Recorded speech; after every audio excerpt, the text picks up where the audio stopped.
Էպիկենտրոն լրատվական ծրագիրը շարունակում է աշխատանքն ուղիղ եթերում, բարի երեկո։ Պարզվել է, թե ինչպես է Վալերի Պերմյակովը մտել Ավետիսյանների տուն։ Գյումրիում Ավետիսյանների ընտանիքի 6 անդամի սպանության, 1 անդամի սպանության փորձի գործի կապակցությամբ կատարվում են քննչական գործողություններ հանցագործության բոլոր հանգամանքների բազմակողմանի բացահայտման ուղղությամբ։ Շարունակվում է դեպքի վայրի տեղազնությունը։ Պերմյակովի հանրային պաշտպան Թամարա Յայլոյանը մասնակցել է նրա հարցաքննությանը անձնական խուզարկությանը։ Փաստաբանը որոշ մանրամասներ է պատմել Պերմյակովի ցուցմունքների մասին։ Փաստաբան Թամարա Յայլոյանը մասնակցել է Գյումրիում 6 անձի սպանության համար մեղադրվող Վալերի Պերմյակովի գործի նախաքննությանը։ Նրա խոսքով հետքեր վերցնող փորձագետը հայ է, հետևաբար փորձաքննությունը կանցկացվի Հայաստանում։ Բոլոր հարցերին Պերմյակովը պատասխանել է «չեմ կարող ասել»։ Երբ հարցրել են երեխային ինչու սպանեցիր, կրկին նույն պատասխանն է տվել։ Փաստաբանն ասում է, որ Պերմյակովը պատմել է, թե պատահական է մտել Ավետիսյանների տուն։ Երբ հասել է այդտեղ, ծարավել է, որոշել է ներս մտնել։ Թամարա Յայլոյանի խոսքով Պերմյակովը հոգնած է եղել, անընդհատ քնել, դանդաղ եւ դժվարությամբ է խոսել։ Անձինք հայտարարում էին, որ Պերմյակովը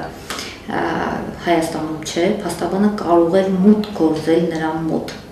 Ես որ կան գիտեմ Արտոն Գրիգորյանը եւ ինչ որ մեկը նրա հետ միասին գնացել էին, բայց չէին մտել այն խուցը, որ ինքը պահվում էր։ Ռուս զինվորը դեպքի մանրամասներ է պատմել։ Ասել է, որ պատոհանից է մտել, տունը 3 սենյակ է ունեցել։ Առաջինում մի հոգի է եղել, արթնացել է, աղմկել, երբ փորձել է հեռախոսը վերցնել, Պերմյակովը կրակել է։ Հետո երկրորդ սենյակից է ձայն լսել։ Գնացել է, 2 հոգի են, 2-ին էլ սպանել է։ Երրորդ սենյակում 4 հոգի են, 3-ին է սպանել։ Ցանկացել է փոքրիկին էլ սպանել, ավտոմատը խափանվել է։ Դրա համար էլ զենքի վրա եղած սվինով է հարվածել։ Փաստաբանի խոսքով դրանից հետո Պերմյակովը հագուստը փոխել է, ջուր խմել եւ հեռացել։ Ռուս զինվորը ասել է նաև, թե Թուրքիա գնալու նպատակ չի ունեցել, հենց այնպես է գնացել, փախչել է, հայտնվել սահմանի մոտ։ Այդ ամենից փաստաբանը եզրակացրել է, որ Պերմյակովը հոգեկան շեղում չունի։ Ռուս զինվորն ասել է նաև, որ մենակ է եղել։ Նա ասում է, որ լքել է զորամասը քաղաքով շրջագայելու համար, դադրություն ունեցել մի 2 ժամ շրջագայի, հետո վերադառնա նորից զորամաս, այսինքն զինծառայությունը լքելու խնդիր չկար, որը խոսում է այն մասին, որ նա բավականին լավ հասկանում էր, թե ինչ կարող է նրա վիճակը ծանրացնել եւ ինչը չի կարող նրա վիճակը ծանրացնել, որից հետո հասնելով դեպքի վայրին, այդտեղ զգացել է, որ ծարավ է, պատահական կպել է դարբասներից մեկին, տեսել է, որ բաց է, մտել է այնտեղ։ Թամարա Յայլոյանը հրաժարվել է Վալերի Պերմյակովին պաշտպանել, քանի որ հոգեբանորեն պատրաստ չի եղել։ Ամսու 13-ի գիշերը Ռուսաստանից փաստաբան է ժամանել Պերմյակովի շահերը պաշտպանելու համար։ Քննչական կոմիտեի տեղեկության համաձայն տեղի զննության ժամանակ Հայաստանի իրավապահ մարմինները դեպքի վայրում հայտնաբերել էին ռուսական զինվորական համազգեստ, ԱԿ 74 տեսակի ինքնաձիգ, 1 փամփշտատուփ փամփուշտներով, 24 պարկուճ, 2 չկրակված գնդակ։ Քննչական խումբը պարզել է, թե ինչպես է Պերմյակովը մտել Ավետիսյանների տուն։ Ըստ քննության նա հանել է մուտքի դռան ապակյա շրջանակները եւ ապակին կոտրել։ Արամ Արարատյան, Արմենուհի Մինասյան, Խաչատուր Գևորգյան, Էպիկենտրոն։ Առողջապահության նախարարության հասարակության հետ կապերի բաժինը հայտնել է, որ Սերյոժ Ավետիսյանի վիճակը կայուն ծանր է։ Սերյոժ Ավետիսյանին Երևանի Սուրբ Աստվածամայր բժշկական կենտրոնում վիրահատել էին 3։ Գյումրիում կատարված հանցագործության համար մեղադրվող Վալերի Պերմյակովը ի վերջո որ երկրի արդարադատության առաջ է կանգնելու եւ որտեղ է կրելու պատիժը։ Իրավական գերատեսչությունների ղեկավարներն ու իրավաբանները շարունակում են վկայակոչել երկու երկրների քրեական օրենսգրքերի ու սահմանադրության հոդվածները։ Ողբերգական դեպքից 5 օր անց դեռ շարունակվում են քննարկվել եւ տարաբնույթ մեկնաբանությունների տեղիք տալ Պերմյակովին դատելու իրավազորության հարցը։ Գյումրիի ողբերգական դեպքից 2 օր անց Հայաստանի Հանրապետության գլխավոր դատախազը Շիրակի մարզի դատախազությունում պարզաբանում տվեց, վկայակոչելով Հայաստանի եւ Ռուսաստանի միջև առկա համաձայնագիրն ու հարցի լուծման միջազգային իրավական դրույթները։ Իրավագետ Արմեն Մազմանյանի խոսքով պետք չէ անտեսել երկու երկրների համաձայնագիրը, բայց անհրաժեշտ է նաեւ լիարժեք կիրառել համաձայնագրով նախատեսված դրույթները։ Ինքնին այն փաստը, որ արարքը կատարողը Ռուսաստանի Հանրապետության քաղաքացի է, չի նշանակում, որ արարքը պետք է ընկնի Ռուսաստանի Դաշնության իրավազորության դաշտ։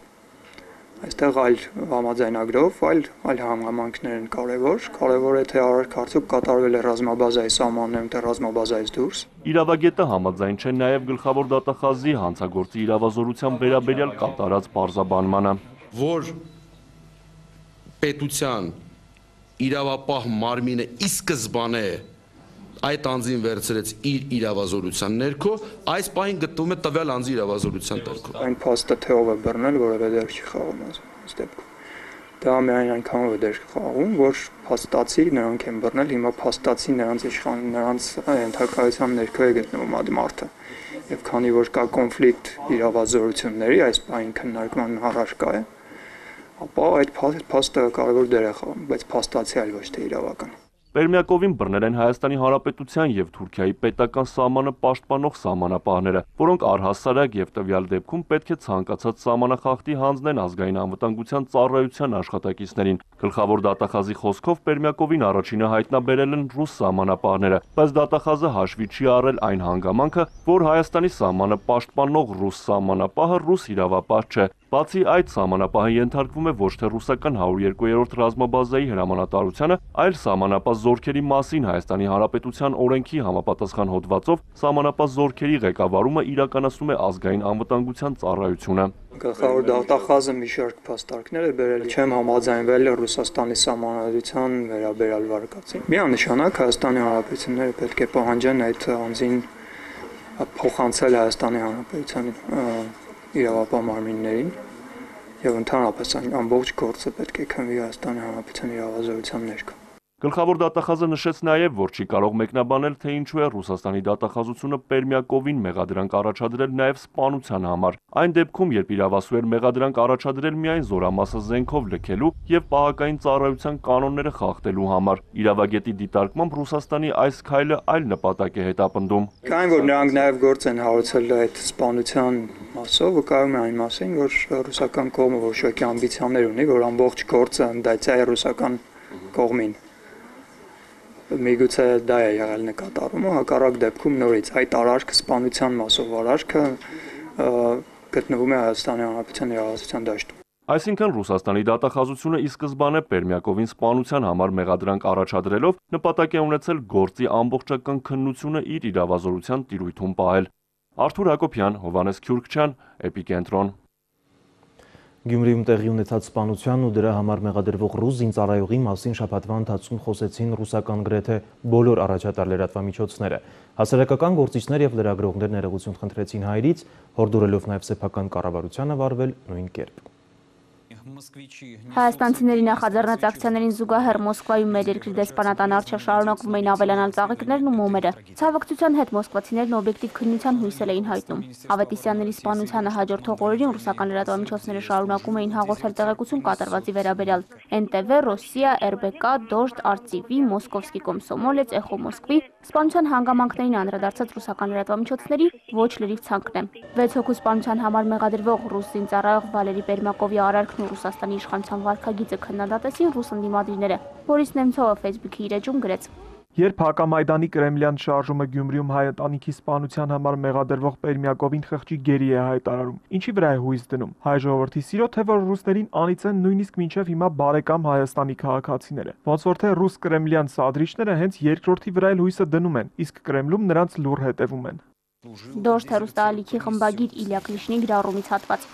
Ասացեք, իսկ ինչու է Ռուսաստանը պատվից վերհամարում ներողություն հայցելը։ Հայաստանում ռուս զինծառայողի իրականացած զանգվածային սպանության համար ոչ նախագահը, ոչ վարչապետը ներողություն չխնդրեցին հայ ժողովրդից։ Չնայած արժեր, կորեք ձեր այդ այլասերված բարոյականությամբ, հայեր ներեք, եթե կարող եք։ Մոսկովսկի կոմսոմոլեցում Սերգեյ Գապոնովը հոդված է գրել «Ներիր Հայաստան» վերնագրով։ Հոդվածագիրը գրում է, որ Հայաստանի խոշորագույն քաղաքներում Երևանում եւ Գյումրիում մի քանի օր շարունակ տեղի են ունենում ցույցեր պահանջելով 102-րդ ռազմաբազայի զինծառայող Վալերի Պերմյակովին հանձնել տեղի արդարադատությանը։ Հոդվածագիրը ցավ է հայտնում, որ Մոսկվայից հիմա հեռու է ու չի կարող ծաղիկներ դնել Հայաստանի դեսպանատան մոտ։ Գյումրիում սպանությունը պատմություն է կապված երկու երկրների Ռուսաստանի ու Հայաստանի հետ։ Ես կարծում եմ, որ մեր այդպիսի մարդկանց կարելի է հանձնել, անգամ հարկավոր է։ Մանավանդ խոսքը եղբայրական ժողովրդի ու դաշնակից պետության մասին է։ Այդ իսկ պատճառով, եթե դա չարվի, ապա Ռուսաստանը կարող է ոչ թե մարդասպանի կորցնել, այլ բարեկամ երկրի։ Իսկ մինչև այդ ես անձամբ եմ հայերից ներողություն խնդրում։ Ներեցեք ինձ, եղբայրներ։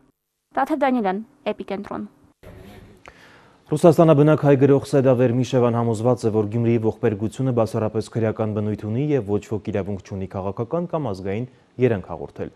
Այդպիսի հրաշավոր ոճրագործության ընդունակ է միայն հոգեպես անհավասարակշիռ մարդը, ասել է Վերմիշևան։ Դեմոկրատական կուսակցության նախագահ Արամ Սարգսյանը ընդհակառակը կարծում է, որ Պերմյակովը հոգեկան խանգարում չէր կարող ունենալ, քանի որ նա կատարել է հստակ ծրագիր։ Ժառանգություն կուսակցության փոխնախագահ Արմեն Մարտիրոսյանն էլ ընդունում է, որ բուն հանցագործությունը եղել է քրեական, սակայն դրան Գյումրիում հաջորդած իրադարձություններն ունեցել են ընդգծված քաղաքական բովանդակություն։ Բանախոսները այս օրերին Հայաստանի իրավապահ մարմինների ձեռնարկած գործողությունները համարել են սխալ եւ վիճակին ոչ համապատասխան։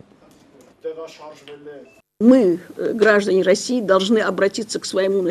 руководству. Ռուսաստանում շատ են խոսում այն մասին, որ մենք Ռուսաստանի քաղաքացիներս պետք է դիմենք Ռուսաստանի բարձրագույն ղեկավարությանը եւ պատասխան ստանանք, թե ինչպես են այդպիսի մարդիկ հայտնվում ռուսական բանակում։ Սա կոռուպցիա է, ինչով են զբաղված մեր զինկոմիսարիատները, բժշկական հանձնաժողովները, որ եզրակացություն են տալիս զինակոչիկների մասին։ Это вопрос к нашему военному ведомству. Սա սեկտանտ է։ Սեկտանտների ընտանիքից է եւ այդ ընթացքում կապ է ունեցել ինտերնետով այդ սեկտայի հետ։ Ես չեմ բացառում, որ համապատասխան գաղտնի ծառայությունները լուրջ հոգեկան, այսպես հոգեբանական մշակում են անցկացրել այս անձի հետ։ Չգիտեմ, որ գաղտնի ծառայությունները, բայց դա շատ երևում է հստակ։ Բոլոր երկրներում միջպետական պայմանագրերը, որոնք վավերացված են խորհրդարանների կողմից, դրանք առավել մեծ իրավական կարգավիճակ ունեն, քան օրենքներն։ Ուստի եւ նույնիսկ եթե Ռուսաստանում կա այդպիսի օրենք, որ իրենց զինվորին այդտեղ չեն դատում կամ տալի քննության, այս դեպքում աշխատում է ռուս-հայկական պայմանագիրը, բազայի վերաբերյալ միջպետական պայմանագիրը։ Ուստի իրավական առումով ես եւս կարծում եմ, որ մեր իրավասության տակ պետք է լինի։ Այլ թեմաների մասին հունվարի 29-ին Բարգավաճ Հայաստան կուսակցության առաջնորդ Գագիկ Ծառուկյանի նախաձեռնությամբ տեղի կունենա խորհրդաժողով, որին հրավիրված են հասարակական քաղաքական սեկտորի տարբեր ներկայացուցիչներ։ Խորհրդաժողովի վերաբերյալ այսօր ԿՏՄ-ի հարցերին պատասխանել է Գագիկ Ծառուկյանի մամուլի խոսնակ Իվետա Տոնոյանը։ Արդյոք առաջիկայում պլանավորվում են հանրահավաքներ։ Միանշանակ այո, նախորդ հանրահավաքից մինչև օրս ընկած ժամանակահատվածը մենք օգտագործել ենք ժողովրդի հետ շփվելու, մարդկանց պահանջները ու խնդիրները լսելու, ժողովրդի դժգոհությունների չափը ու ակնկալիքները արձանագրելու նպատակով, եւ այսօր արդեն մենք լիակատար տիրապետում ենք հանրային տրամադրությունների մասին տեղեկատվությանը, գիտենք որոնք են ժողովրդի պահանջները ու սպասումները։ Հունվարի 20-ին Գագիկ Ծառուկյանի նախաձեռնությամբ հրավիրված ոչ իշխանական քաղաքական եւ հասարակական ուժերի խորհրդաժողովին ներկայացված առաջարկների հիման վրա եւ երյակի ղեկավարի քննարկումների արդյունքում էլ առաջիկայում կկայացվեն որոշումներ, այդ թվում հանրահավաքների անցկացման եւ հետագա անելիքների վերաբերյալ։ Ձեր ասածից արդյոք կարելի է ենթադրել, որ հունվարի 20-ից հետո նախատեսվում է երյակի ղեկավարների հանդիպում։ Ես կարող եմ ասել, որ խորհրդաժողովից հետո Գագիկ Ծառուկյանը նախաձեռնելու է հանդիպում Լևոն Տեր-Պետրոսյանի եւ Ռաֆի Հովհաննիսյանի հետ։ Հանդիպման ընթացքում ԲՀԿ նախագահը նրանց տեղեկացնելու է խորհրդաժողովի առաջարկությունների փաթեթը եւ միասնական որոշումներ են կայացվելու հանրահավաքների անցկացման, ինչպես նաեւ բազմաթիվ այլ հարցերի շուրջ։ Եթե միջազգային կառույցների խոսքը չի ազդում Ադրբեջանի վրա, ապա հակառակորդին զսպելու միակ միջոցը մեր զինված ուժերի համարժեք պատասխանն է, հայտարարել է Պաշտպանության նախարար Սեյրան Օհանյանը։ Նախարարությունում այսօր տեղի է ունեցել ընդլայնված խորհրդակցություն ուսումնական հաստատություններում երիտասարդության ռազմահայրենասիրության դաստիարակության մասին։ Մյուս նախարարությունները հաշվետվություն են ներկայացրել այդ ուղղությամբ աշխատանքի վերաբերյալ։ Երբ մենք դեռևս նաև նույն միջազգային կառույցների ասենք օգնությամբ չենք ստեղծել հետաքննությունների անցկացման մեխանիզմները, որոնք որ կպարզեն իրականում ովքեր են խախտողները։ Այդ պարագայում իրավիճակին արձագանք տվողը հայկական բանակն է, որ պետք է ինքը արձագանք տա եւ զսպի հակառակորդի գործողությունները։ Պաշտպանության նախարար Սեյրան Օհանյանը վստահեցնում է, որ քանի դեռ թշնամին անտեսում է միջազգային կառույցների կոչերը, շարունակում է լարված պահել սահմանը, խախտել հրադադարը, մեր զինված ուժերը կշարունակեն հակահարված տալ։ Իրականում Հայաստանը երկխոսության միջոցով վստահության մթնոլորտում է տեսնում խնդրի կարգավորումը։ Նրանք չեն հասկանում, եթե չեն հասկանում, ապա մենք ինքներս չենք ցանկացել, որ լարված լինի։ Սկսած հունվարի 2-ի լույս 3-ի գիշերը նրանք անդադ փորձեր են կատարել, իհարկե վերջի օրերին փորձեր չկան, բայց կրակոցների թվականակն է չափազանց շատ եւ այսօր Աստծո, եթե դուք չեք ուզում, որ տիրի խաղաղություն, ապա մենք պարտադրված ենք այսպես պատասխաններ տալու, շատ դեպքերում նաեւ խիստ պատասխաններ տալու։ Սերյան Օհանյանը այսօր մասնակցեց Պաշտպանության նախարարությունում կայացած երիտասարդության ռազմահայրենասիրական դաստիարակության վերաբերյալ ընդլայնված խորհրդակցությանը, որի ժամանակ մյուս նախարարությունները ներկայացրեցին հաշվետվություն։ Տարիներ շարունակ ժամեր տևացող խորհրդակցությունը ավելի շուտ ձևական բնույթ կրող պաթետիկ ելույթների շարք է հիշեցնում, որտեղ ինքնագովեստով զբաղվող միշտ նույն դեմքերն են, չխոսենք արդեն այն մասին, որ բանակի ռազմահայրենասիրության մասին խոսողների մի մասը խուսափել է ծառայել այդ նույն բանակում։ Այստեղ չի մասնակցում մեր ջահելությունը։ Այստեղ կան օրինչա այն կուսակցությունը, որ ասենք պետական մարմինների մի մասն է, մի մասի հետ են աշխատում։ Այդ է բացասական կողմը։ Որքան էլ բացասական լինեն որոշ ռուս զինվորականների արարքները, ռուսական ռազմաբազան Հայաստանից դուրս բերելու օրերս հնչող կոչերը Արկադի Տեր-Թադևոսյանը անընդունելի գաղափար է համարում։ Գյումրիի դեպքը եւ ռազմաբազայի առկայության հարցը պետք չէ կապել իրար։ Այդ սխալ քայլերն որ մենք դիմենք որ ռուսական բազան դուրս գա Հայաստանից։ Օրենքներով պետք է շարժվել։ Այդ օրենքներով ինքը պետք է մեր պետության ու մեր դատարանով մեր տարածքում դատվի։ Ոնց որ ասենք մեր քաղաքացիները Ռուսաստանն իրան խալատ են հագցնում ու սկսում են դատել։ Գյումրիում իրականացրած բանդի պատասխանատուն կամ պատասխանատունները խստագույնս կպատժվեն, թե ռուսական, թե հայկական կողմը շահագրգիռ են այդ հարցում, համոզված է նաև նախարար Սերյան Օհանյանը։ Հետաքննության անցկացումից հետո ամբողջությամբ գործը հանձնված է դատաիրավական համակարգին եւ կարծում եմ եւ Հայաստանի Հանրապետության եւ Ռուսաստանի Դաշնության իրավական համակարգը համատեղ այդ հարցին լուծում կտան։ Չեմ կարծում թե այս խախտողները մանավանդ այդպիսի պարագայում այսպես խուսափեն պատասխանատվությունից, ընդ որում նաև խիստ պատասխանատվություն։ Ինչ մնում է ռազմահայրենասիրական դաստիարակությանը, նախարարը նշեց, որ միջգերատեսչական հանձնաժողով կստեղծվի, որը կվերահսկի վիճակը եւ կնպաստի ուսումնական հաստատություններում ռազմահայրենասիրության մակարդակի բարձրացմանը։ Նաիրա Պողոսյան, Ալեքսանդր Կիրոյան, Էպիկենտրոն։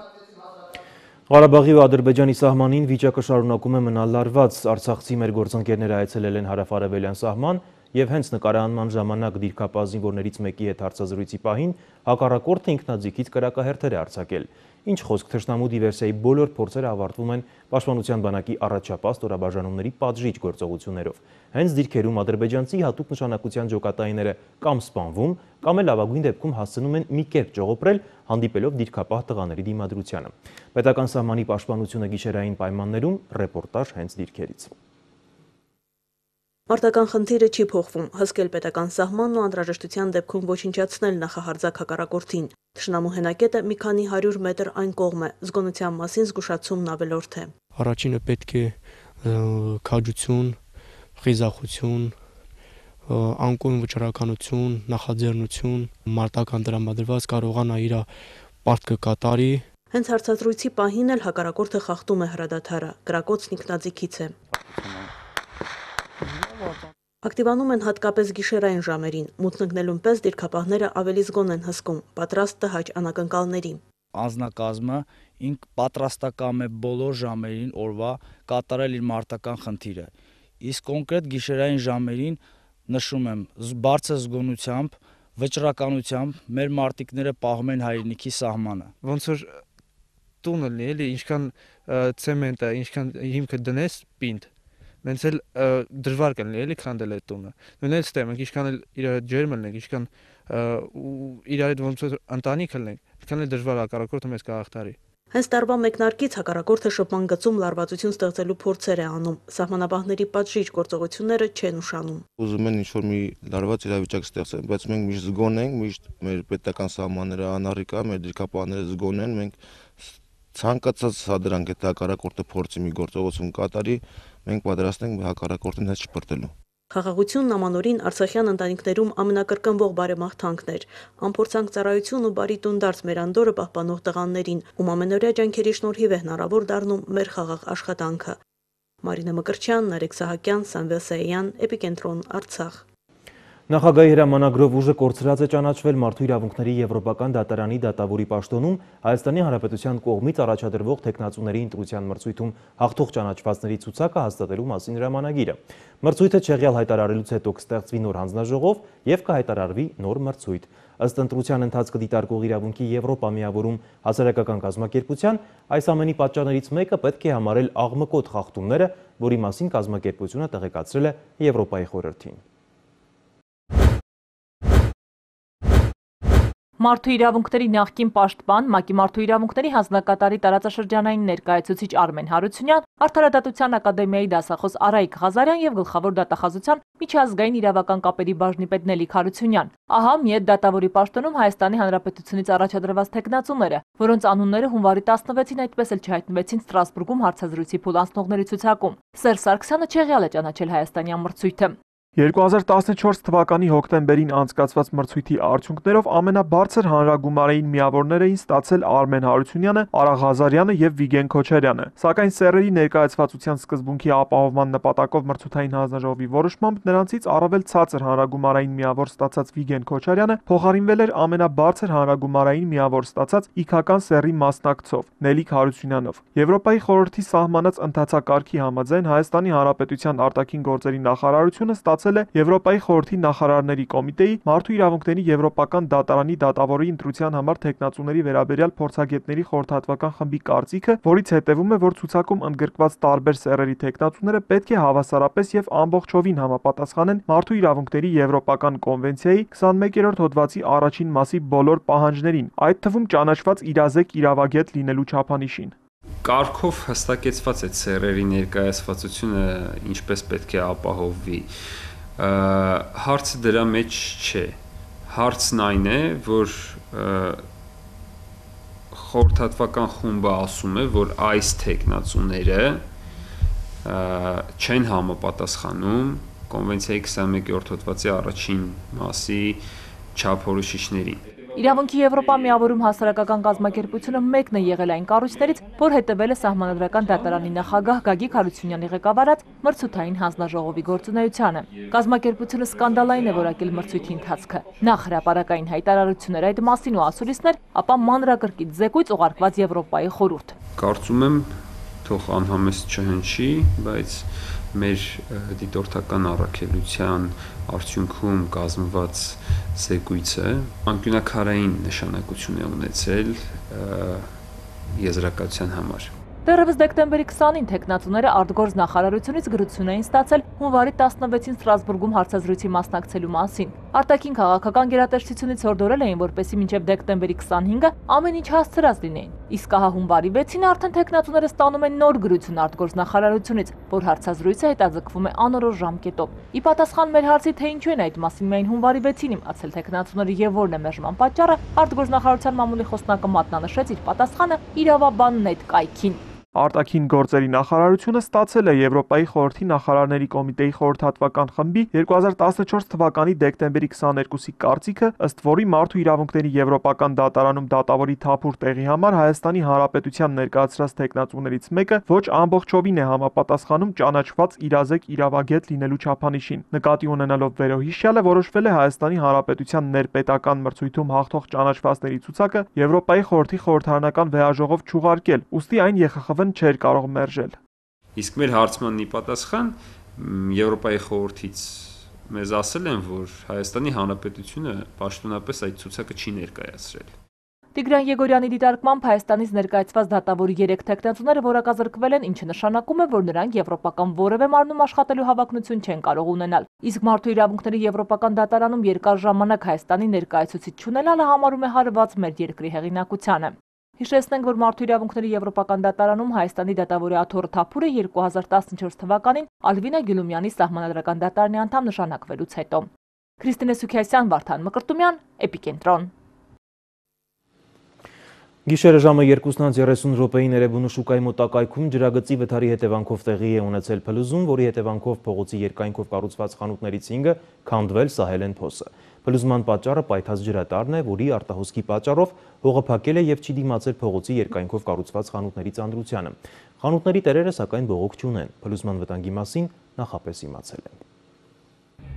Փլուզում Էրեբունի շուկայի հարևանությամբ։ Գիշերը ժամը 2:30-ին Էրեբունու նախկին շուկայի տարածքում հողի արտահոսքի հետևանքով փլվել են փողոցի երկայնքով շարված 8 խանութներից 5-ը։ Փլուզման պատճառը պայթած ջրատարն է։ Ջրի արտահոսքի պատճառով հողը փափկել է եւ չի դիմացել խանութների ծանրությանը։ Փլուզման վտանգի մասին խանութի տերերը ամանորից առաջ են իմացել։ Փողոցի հետնամասում գտնվող տարածքի սեփականատերը խանութները շուկայականից բարձր գնով գնել էր եւ տեղեկացրել խանութների հավանական փլուզման մասին։ Խանութի տերերը գործի են անցել։ Նախորդ զգուշացրել են, որ պետք է քանդվի, այստեղ ուշադրություն դարձրեք։ Ես այս շուշաղենի սեփականատերն եմ, սկսեցի ես իմ ապրանքը մեջից հանել։ Ապրանքս լրիվ հանել եմ, ոչ մի պրոբլեմ չունեմ։ Նախորդ ունեցել եմ տեղեկություն, որ խանութը կարող է գտնվի խարխուլ վիճակում։ Իմ ապրանքները, ինչը որ ինձ պետքական է խանութում, դուրս եմ հանել։ Մնացած այն ինչ էլ որ այսօրվա դրությամբ քանդվել է, ինձ պետք չի եղել։ Ոչ պետությունից, ոչ էլ առավել եւս մասնավորից խանութի տերերը պահանջ չունեն։ Որևիցե վնաս չեմ կրել, որևիցե բողոք չունեմ, որովհետեւ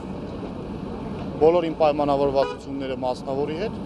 որևիցե խախտում չի եղել։ Համակարգիչների խանութն ա եղել, պայմանավորված ենք եղել, վաճառած ենք եղել խանութը։ Խանութներից մեկի սեփականատերն է։ Խանութը վաճառել է 2014-ին, բայց մի որոշ ժամանակ աշխատելու պայմանավորվածություն է ունեցել։ Լավություն են արել, աշխատել ենք, հիմա ոչ մի խնդիր չկա, մեր վերջերը մեջից հանած ենք եղել, փակ ա եղել խանութը, ոչ մի բողոք չունենք։ Ջրատարի մաշվածությունից բացի փլուզման պատճառ է դարձել նաև խանութների հիմքը, ընդունված չափանիշ է։ Այն պետք է առնվազն 50 սանտիմետր լինի, մինչդեռ խանութների հիմքերը 20 սանտիմետր են եղել։ Ոչ ամուր հիմքի պատճառով էլ ջրատարից խոնավացած հողը չի դիմացել ամուր հիմք չունեցող խանութների ծանրությանը։ Ջրագիծը նորոգվում է, մասնագետները հավաստիացնում են, մայթեզրի փլուզումը չի շարունակվելու։ Լուսինե Մուրադյան, Մովսես Հարությունյան, Էպիկենտրոն։ Թուրքիայում ահաբեկչական Ալ-Ղաիդա ցանցի համակիրները հիշատակի միջոցառում են իրականացրել Փարիզի ահաբեկության հեղինակների համար։ Թուրքական Օդա TV կայքի համաձայն թուրքական Ensar Kardeşlik պլատֆորմու խմբի անդամները, որ Ալ-Ղաիդայի համակիրներ են համարվում, Ստամբուլի Ֆաթիհ մզկիթի մոտ Փարիզի ահաբեկություն իրականացրած եղբայրների համար հիշատակի միջոցառում են իրականացրել։ Խմբի անդամները պարզել էին նաև պաստառ, որի վրա պատկերված է եղել միջազգային ահաբեկության ցանցի նախկին ղեկավար Ուսամա Բեն Լադենի լուսանկարը եւ սպառնացել են, որ իսլամի դեմ ցանկացած քայլ անպատասխան չի մնալու։ Միջազգային այլ լուրերը տեսաշարով կներկայացնի գործընկեր Ֆրիդա Ղազարյանը։ Փարիզում արգելել են երկրից իսլամիստներին արտաքսելու ցույցի անցկացումը, որը տեղի էր ունենալու հունվարի 18-ին Փարիզի կենտրոնի բիրժի հրապարակում։ Ցույցի կազմակերպիչները ծայրահեղ հակաիսլամական կոչեր էին պատրաստել, ինչը կարող էր բազմաթիվ միջադեպերի պատճառ դառնալ ցույցի ընթացքում։ Հունվարի 7-ին Փարիզի ահաբեկությունից հետո Ֆրանսիայում անվտանգության արտակարգ միջոցառումներ են անցկացվում։ Թուրքիայի վարչապետ Ահմեդ Դավութօղլուն անհրաժեշտ է համարում ոչ թռիչքային գոտու ստեղծումը Սիրիայի Հալեբ քաղաքի երկնքում։ Ըստ Դավութօղլուի դրանով քաղաքը կպաշտպանվի նաև կառավարական ուժերի ավիացիայի ռմբակոծություններից։ Թուրք պաշտոնյան ասել է, որ գոտու սահմանման դեպքում Հալեպից այլևս փախստականներ չեն գնա Թուրքիա, իսկ ոչ թռիչքային գոտու տարածքում անվտանգության ապահովումը առաջարկել է ստանձնել միջազգային հանրությանը։ Հերթական սկանդալն է տեղի ունեցել Ուկրաինայի Գերագույն Ռադայում ռադիկալ կուսակցության առաջնորդ Օլեգ Լյաշկոն, որը դժգոհ է պետության ֆինանսական քաղաքականությունից, դոլարները շպրտել ազգային բանկի ղեկավար Վալերիա Գոնտարյովայի վրա։ Բանկերը չի կորցրել իրեն եւ հավաքել է դոլարները, իսկ խոսնակը առաջարկել է հետաքննություն անցկացնել։ Գոնտարյովան հայտարարել է, որ երկրում գլոբալ ֆինանսական ճգնաժամ է եւ առիթից օգտվելով խնդրել է падգամավորներին բարձրացնել իր աշխատավարձը։ Համացանցում հրապարակվել է անօդաչու սարքի տեսախցիկով նկարահանած Դոնեցկի ավերված օդանավակայանի տեսանյութը։ Դոնեցկի օդանավակայանը ուժայինների եւ աշխարհազորայինների դիմակայության ամենաթեժ կետերից մեկն է։ Ուրբաթ ինքնաառչակ Դոնեցկի ժողովրդական հանրապետության պաշտպանության նախարարությունը հայտարարել է Դոնեցկում օդանավակայանի նկատմամբ վերահսկողություն սահմանելու մասին, նշելով, որ նոր տերմինալի ավերակներում դեռևս մնում է մոտ 10 ուկրաինացի ուժային, բայց նրանք դադարեցրել են կրակը։ Ֆրիդա Ղազարյան, Էպիկենտրոն։ Քաշաթաղի շրջանի Վաղազին գյուղի ջրի խնդիրը շարունակում է մնալ օրակարգային։ Տեղի բնակչությունը պատրաստակամ է աշխատուժ ապահովել, սակայն առանց պետական աջակցության դժվար թե գործը գլուխ գա։ Ինչ արժե մի կաթիլ ջուր ունենալը Վաղազինում, տեղյակ են արցախցի մեր գործընկերները։ Կուզենայի, որ 2015 թվականին Վաղազին համայնքում ջրի հարցը լուծված լիներ։ Սա ոչ թե ցանկություն, այլ երազանք է վաղազինցիների համար։ Ջրի պատճառով զգալի վնաս է կրում նաև գյուղատնտեսությունը։ Սեփական արտադրանք ունենալու, ինչու՞ չէ նաև արտահանելու փոխարեն գյուղացին ստիպված բանջարեղենը ձեռք է բերում խանութից։ Ես եկես գյուղացի տղա եմ։ Հողամասը մշակում եմ, կարտոշկան, պամիդորը դառնում են այսքան լոբին, ծաղկում արդեն, որտեղ հավաքել սկսում չորանալ, ջուր չկա։ 97 թվականից այս տարածքում ապրում եմ, ես փոխարենը հիմի կարտոշկան ես վաճառեի։